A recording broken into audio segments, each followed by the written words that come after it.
I'm going to read to you a very short set of instructions that Tilopa gave and that have become known, perhaps you actually know about it, have become known as Tilopa's 6 nails or Tilopa's 6 words of advice. And they are so concise and so perfect in helping us to be in an authentically meditative state that I must share that with you.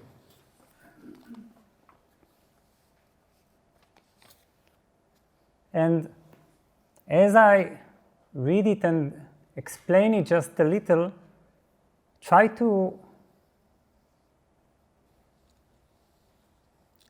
make it, to respond to it with your own being right now. So here are Tilopa's 6 nails or words of advice. He says, don't recall. Let go of what has passed. Don't imagine. Let go of what may come. Don't think. Let go of what is happening now. Don't examine. Don't try to figure anything out. Don't control. Don't try to make anything happen. Rest. Relax right now and rest. So, what does that mean? You can say that in these 6 words of advice, Tilopa really corners the mind, the conditioned mind, the conditioned thought, leaving it not much room for escape. And pay attention how he's doing it. The first thing he says is, don't recall. The first 3 tips or instructions are all about time, because our thinking is time-based. Time and thought, they come together. Thought creates the illusion of time. By using images from so-called memories and visions of so-called future moments. So he is blocking everything. First he says, don't recall. Stop busying yourself with what has passed. Don't waste even one thought about what has passed. One thought. Anyway, the past exists now already only as a picture inside the mind. To even know that you have a past, you need to bring up a picture in the mind, right? Right now, do you have any evidence that you had a past? Do you have any evidence to show that you had a past? Of course not.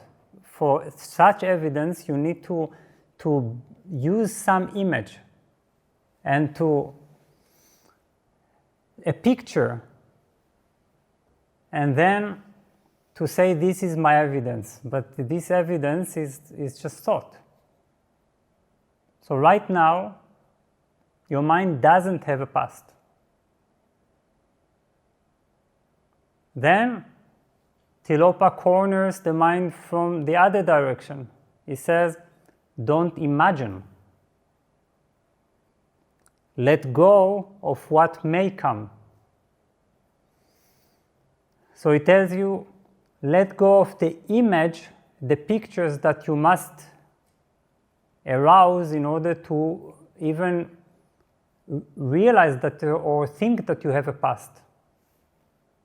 But then there is also another picture, the picture of the day of tomorrow, the picture of 10 years from now, the picture of your day of enlightenment, the picture of whatever.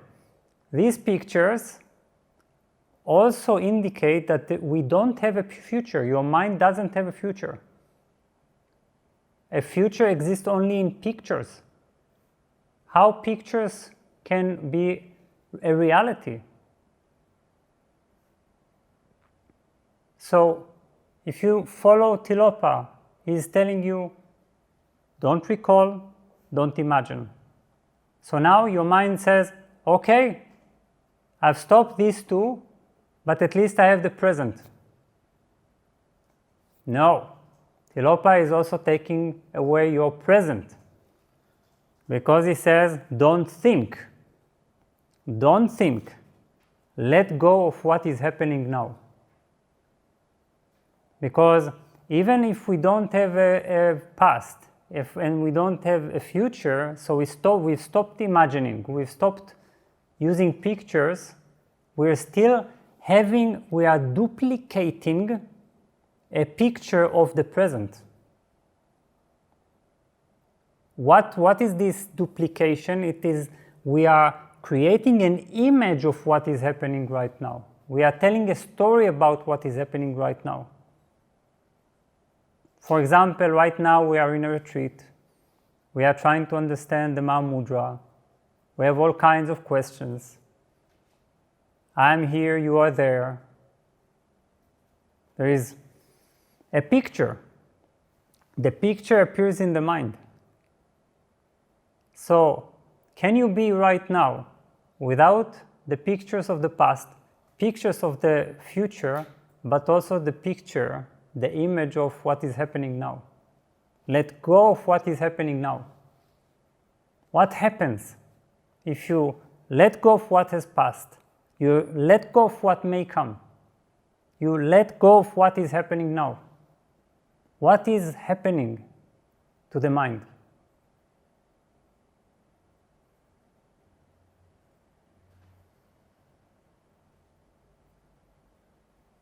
But Tilopa mercilessly continues. He then says, don't examine. Don't try to figure anything out. Because right now, perhaps, for instance, you're trying to understand what Tilopa says. You're trying to make sense of it. You're trying to connect it to your current logic. You're trying to imagine, perhaps, how you could meet your mother while you were not recalling, not imagining, not thinking. Could you communicate? Or how would you respond to colleagues at work? Or what would happen to your sense of self? Or how does it make sense? Because on another level, we did have a past and we have picture albums to prove that. So this is like trying to figure something out, trying to make sense, trying to understand, to examine. So Tilopa says, your realization, and actually everything in this retreat, your realization is not going to happen by figuring out anything. Since insight is direct,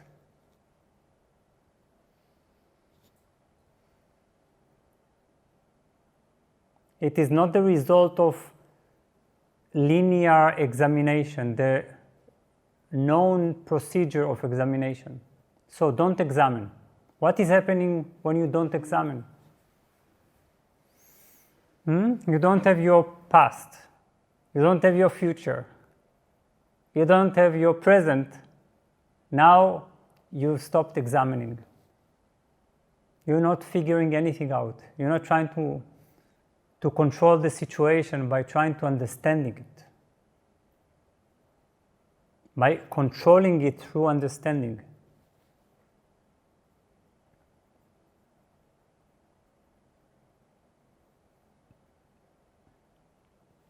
And then Tilopa moves to another aspect of control. He says directly, don't control. And he says, don't try to make anything happen. Because one form of control is trying to figure out what is going on.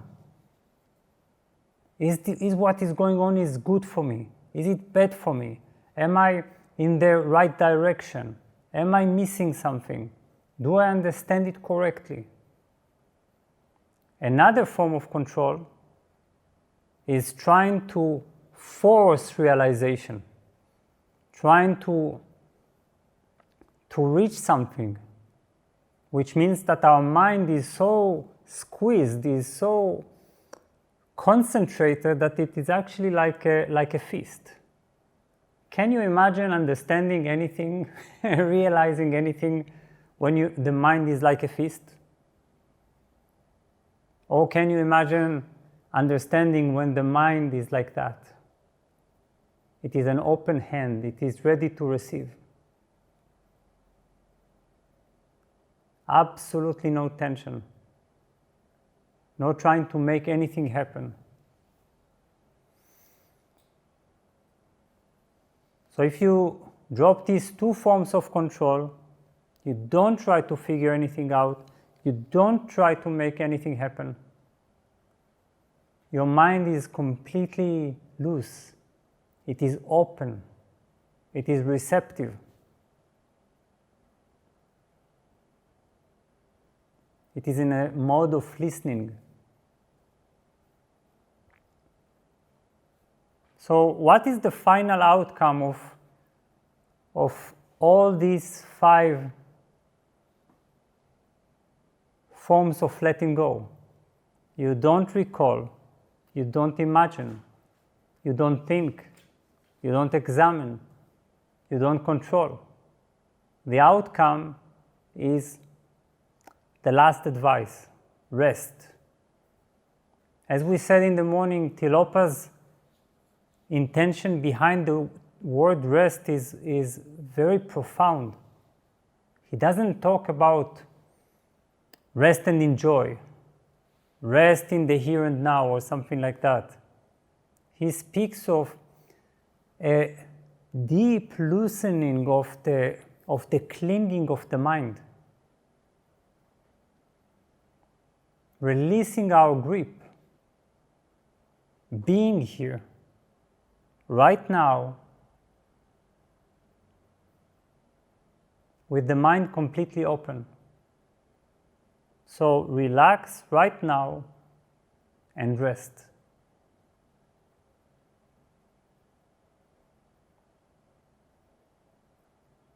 Try to feel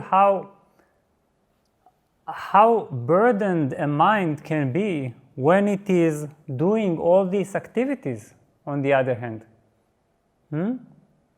A mind that all day long is clinging to what has passed, clinging to what may come, clinging to what is happening now, clinging to figuring out something, and clinging to making something happen. The unfortunate reality is that for most people, this is their state of their mind all day long. They are hunted by the past, driven by future pictures, exhausting themselves by creating images of what is happening now. Then they are evaluating what is happening now. They're then trying to control what is happening now. That's hard work. Has it taken us anywhere? Perhaps to more hard work. The outcome is that we don't get to know